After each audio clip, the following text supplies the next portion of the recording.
Hey friends, if you encounter the issue where Chrome Remote Desktop is not working in Windows, then please watch this video now.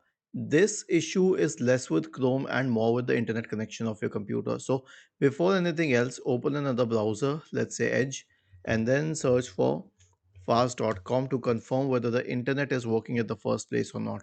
If yes, then proceed to the next solution.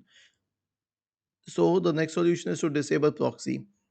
Press the Windows key and the R key together to open the run window. Type inetcpl.cpl and hit enter. And this will open the Internet Properties window. And then go to the Connections tab, select LAN settings, check the box associated with automatically detect settings, and uncheck with proxy server. The next one is to uninstall the antivirus. And how will you do that? Right click on the Start button and select Settings from the menu.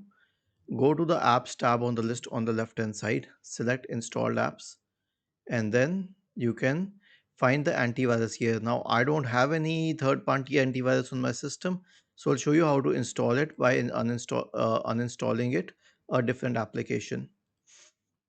The next one is to reset network. Now when we reset the network, we are basically performing a lot of commands with one simple step. So just one click and we are performing a lot of commands. So here's what we have to do.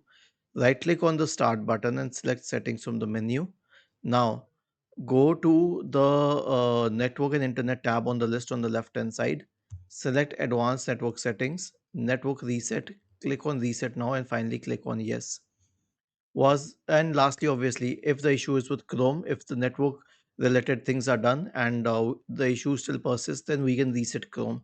So search for Chrome in the Windows search bar and open Google Chrome. Click on the three dots at the top right corner and then select settings from the menu. Go to reset settings, click restore settings to their original defaults, and then select reset settings. Was this helpful? If yes, then please subscribe to the channel. If not, then let us know in the comment section of the video on how we could help you further. Thank you for watching this video and have a nice day.